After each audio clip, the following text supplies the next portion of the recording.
Perkenalkan, nama saya Putri Puspitasari, dan nanti ada rekan saya Vidya Azhar Aulia, Karisa Dwi Putri, dan Ristiana Siti Salimar. Di sini kita akan menjelaskan terkait proposal kami mengenai penyakit rheumatoid arthritis.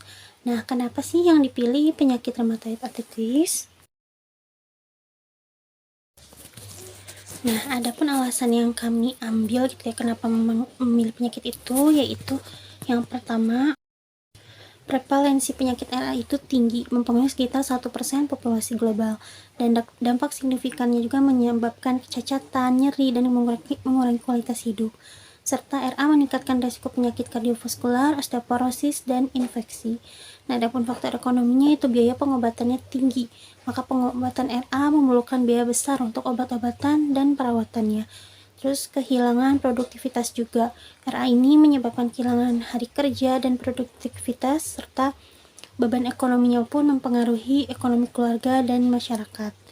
Nah, adapun faktor lainnya yaitu penyakit RA ini melibatkan interaksi imun, genetik, dan lingkungan. Setelah keterbatasan pengobatannya juga, pengobatan RA masih belum efektif untuk semua pasien. Adapun potensi penemuan barunya yaitu penelitian RA dapat menghasilkan temuan baru tentang mekanisme penyakit dan pengobatannya.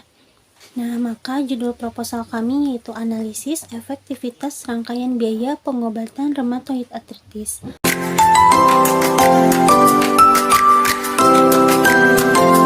Dan adapun latar belakangnya yaitu rheumatoid arthritis adalah penyakit inflamasi kronis yang menyebabkan peradangan, nyeri, dan kerusakan pada sendi. Pada penyakit ini berdampak signifikan pada kemampuan fisik, kehidupan sosial, dan kesehatan psikologis penderitanya. Prevalensi rheumatoid arthritis di Eropa sekitar 0,49% dengan 2 juta penderita, dan pengobatan RA menggunakan obat-obatan seperti tofacitinib dan baricitinib telah disetujui oleh EMA dan FDA untuk mengurangi gejala dan perlambatkan progresi penyakit.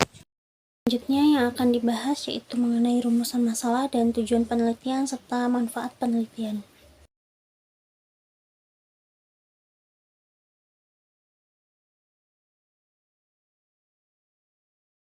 Selanjutnya yaitu manfaat penelitian untuk memberikan bukti yang kuat mengenai efektivitas biaya dari rangkaian pengobatan yang mengandung tofacitinib dibandingkan dengan terapi biologis. Standar pada pasien rheumatoid arthritis yang dapat membantu dalam pengambilan keputusan klinis, optimalisasi penggunaan sumber daya kesehatan, serta peningkatkan kualitas hidup pasien yang mendukung kebijakan kesehatan yang lebih baik dalam konteks sistem kesehatan.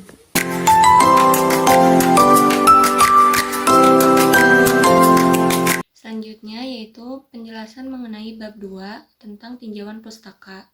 Yang pertama, untuk rheumatoid arthritis sendiri adalah penyakit autoimun kronis dan progresif yang berhubungan dengan morbiditas jangka panjang, peningkatan mortalitas, dan penurunan kualitas hidup pasien.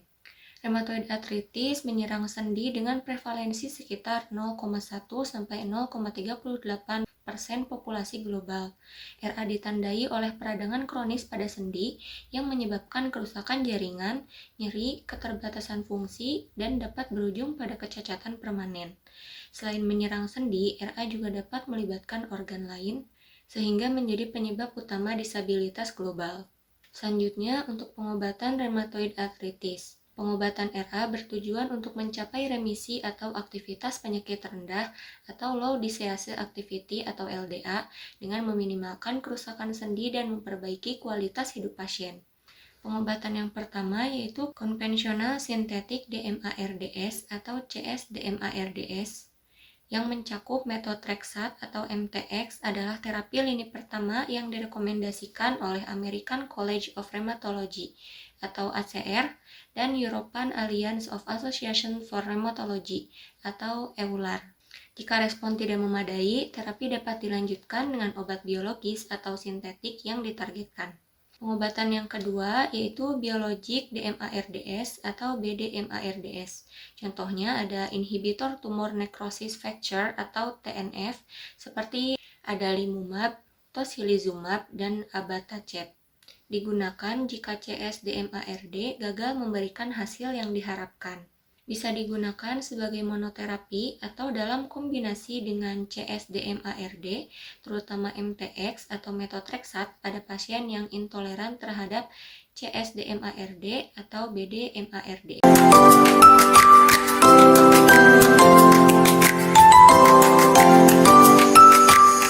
Bab 3 itu metodologi. Studi ini menggunakan beberapa kumpulan data untuk menganalisis efektivitas biaya tofacitinib untuk mengobati rheumatoid arthritis. Data tersebut mencakup data dari penelitian individual yang diidentifikasi dalam perbandingan tidak langsung, dengan fokus pada efek samping serius atau SAE, dan metrik kemanjuran klinis seperti skor Health Assessment Questionnaire atau HAQ. Data tentang hubungan antara skor aktivitas penyakit atau DAS28 dan HAQ, rasio efektivitas biaya tambahan atau ISER, ditentukan di antara rangkaian pengobatan yang dinilai dengan tingkat diskon sebesar 3%. Dalam berbagai skenario, rangkaian pengobatan aktif menunjukkan tahun hidup yang disesuaikan dengan kualitas atau KALIS yang lebih tinggi yang menunjukkan efektivitas biaya. Selanjutnya, efisiensi biaya terapi tofacitinib pada analisis ISER, Incremental Cost Effectiveness Ratio. Yang pertama, tofacitinib dinilai sebagai terapi yang hemat biaya dalam beberapa analisis dibandingkan dengan terapi biologi standar. Yang kedua, ISER menunjukkan bahwa tofacitinib seringkali lebih efektif lebih banyak kali yang diperoleh dan lebih hemat biaya karena mengurangi kebutuhan rawat inap atau efek samping berat. Terus juga ada hasil farmakoekonomi berdasarkan kali. Yang pertama, tofacitinib meningkatkan kali yang diperoleh pasien dengan biaya yang lebih rendah dibandingkan terapi alternatif. Yang kedua, keuntungan terapi oral juga mengurangi biaya tidak langsung terkait produktivitas pasien. Studi ini menggunakan data dari uji klinis terkontrol secara acak atau Randomized Controlled Trials atau RCTS. Yang kedua, studi ekstensi jangka panjang, long term extension. Yang ketiga, data dunia nyata atau real world data. Terus yang kedua di sini ada populasi dari penelitian.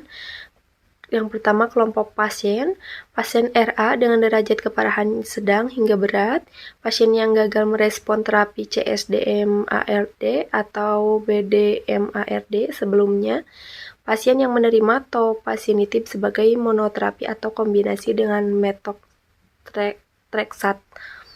Yang kedua, kriteria inklusi. Pasien dewasa dengan rheumatoid arthritis aktif, riwayat kegagalan terhadap terapi DMARD sebelumnya. Terus ada juga kriteria eksklusi, pasien dengan komorbiditas berat yang dapat mempengaruhi respon terhadap terapi, riwayat infeksi serius atau kondisi autoimun. Selanjutnya, yang ketiga itu ada intervensi dengan dosis tofacitinib 5 mg 2 kali sehari sesuai dengan label petunjuk. Digunakan sebagai monoterapi atau pengobatan kombinasi dengan MTX. Selanjutnya ada evaluasi efikasi, yaitu Clinical Disease Activity Index atau CDAI, itu menilai aktivitas penyakit berdasarkan angka sendi, nyeri, dan bengkak, serta juga penilaian global oleh pasien dan juga dokter. Selanjutnya ada Disease Activity Score in 28 Joints atau DAS28, itu menunjukkan tingkat inflamasi untuk menilai aktivitas penyakit. Selanjutnya yang keempat itu adalah pengumpulan data, itu ada dua. Yang pertama itu uji klinis dan LTE. Itu data diambil secara prospektif pada interval waktu tertentu.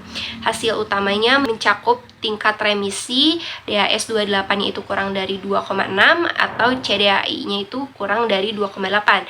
Selanjutnya ada aktivitas penyakit rendah atau LDA dan juga tingkat terapi. Yang kedua itu data dunia nyata atau RDW. Data ini diambil dari database klinis seperti registrasi nasional, publikasi literatur, dan juga klaim asuransi kesehatan. Selanjutnya yang kelima ada analisis data yang meliputi pertama ada pendekatan statistik yaitu Kaplan-Meier untuk menghitung tingkat retensi terapi dan waktu hingga penghentian pengobatan. Selanjutnya ada parameter utamanya yaitu proporsi pasien untuk mencapai retensi atau LDA.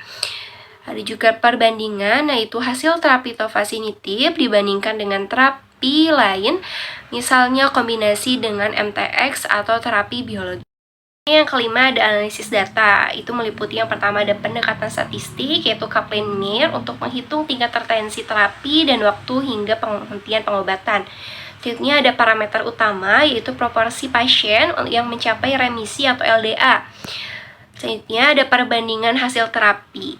Perbandingan ini yaitu antara tofacitinib dibandingkan dengan terapi lain, misalnya kombinasi dengan MTX atau terapi biologi. Aktivitas pengobatan ini diukur dengan menggunakan skor Health Assessment Questionnaire atau HAQ untuk menentukan perkembangan penyakit dan kualitas hidup pasien, serta untuk memprediksikan kemungkinan peralihan ke lini pengobatan berikutnya berdasarkan respon terhadap terapi. Selanjutnya ada analisis biaya dan hasil dengan membandingkan total biaya dan hasil kesehatan antara kedua urutan pengobatan.